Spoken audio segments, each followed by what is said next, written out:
Hello everyone, welcome to our presentation on emotional intelligence. I'm Bruce and I'm with Talia and we're going to be talking about what emotional intelligence means and how you can apply it to your life. So the first thing we have to do is we have to answer the question, what is emotional intelligence? And emotional intelligence, to put it in one sentence, is a measure of how well someone can perceive, act on, and control emotions in themselves or others. It's pretty self-explanatory. It's a little bit of a difficult concept to grasp, but I think that that sentence really sums it up really well. So how did emotional intelligence come about? How did it start? How did it gain traction? Well, essentially, in the late 1900s, 1970s, 80s, uh, experts in the field of education and scholarship and academia were realizing that IQ was a fairly limited measure of how much you can gauge someone's aptitude. It's not always the most representative of what a person is capable of.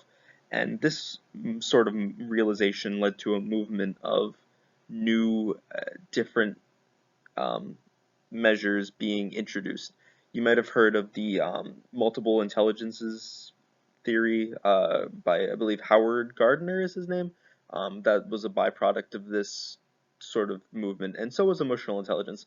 Emotional intelligence you know, was proposed as this idea of what if we measured someone's ability to control their emotions and perceive their emotions and interact with someone on a more human emotional level.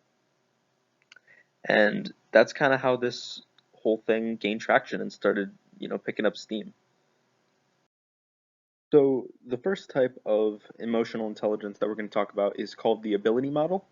And the ability model is sort of defined by its resemblance to more traditional intelligence measures. Ability models posit the idea that emotional intelligence is something hard and fast.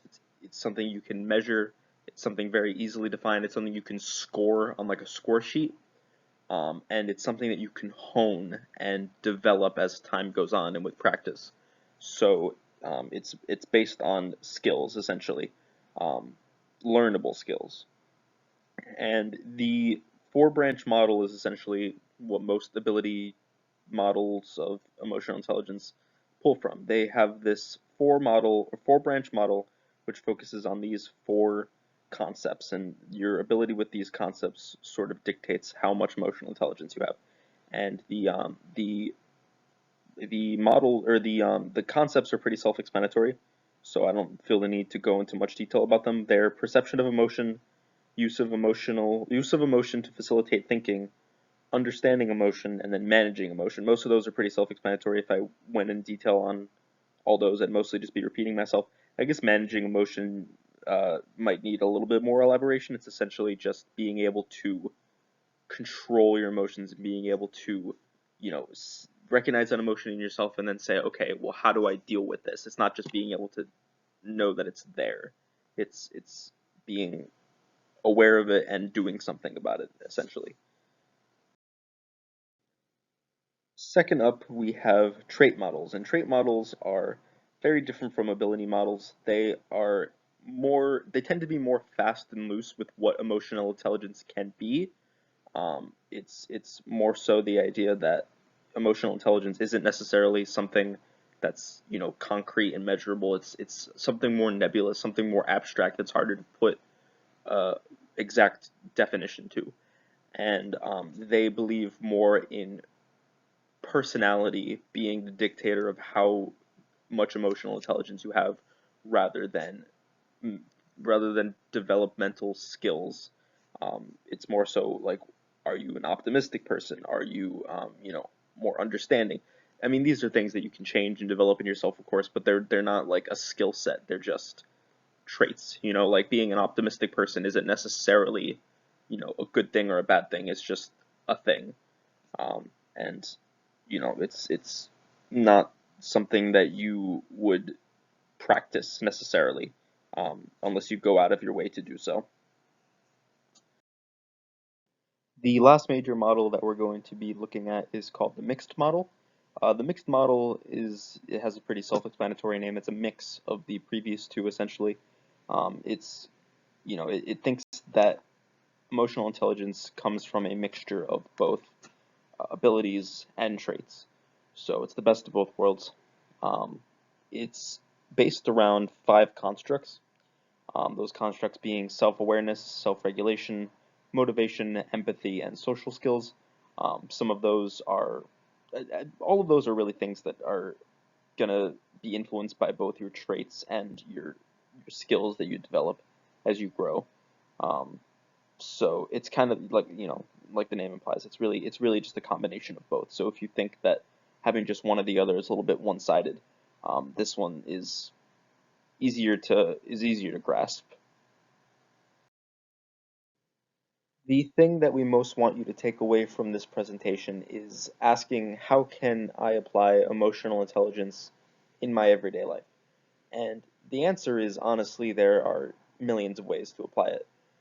Emotional intelligence, when you really get down to it, is, it's right in the name. It's how well you engage with emotions, and emotions are a huge part of our lives. They reflect so many aspects of our personality. They are a big part of social interaction and personality, and there's just so many things you can do if you understand how to recognize, understand, and control emotions in yourself and others. And for that reason alone, I think that it's a massively important skill for many people to learn. It can improve our social interactions. Another thing it can do is it can deepen our insight onto what we are good at as individuals, because this whole thing came about as a reflection of IQ is not a good enough measure to really encompass everyone's individual skill sets. And emotional intelligence is a great reflection of that, because someone who is very emotionally intelligent might not necessarily be traditionally intelligent. So it's important to recognize that this is a skill set that some people have, and you need to be able to recognize and value that in someone. Um, and for that reason, it's being incorporated more into schools and curriculums, or at least it's beginning to be.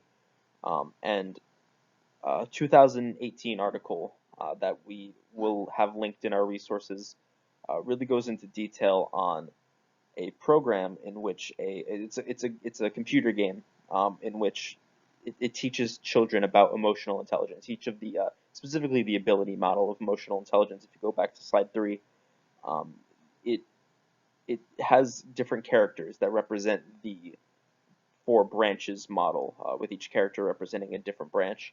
And it's a great example of how these things are being incorporated into learning, because as of right now, it's not a super explored topic in education. It's something that you might have heard of, you might have learned a little bit about, but it's not something that most classes or schools go in depth on. And I think it's important for them to start doing that.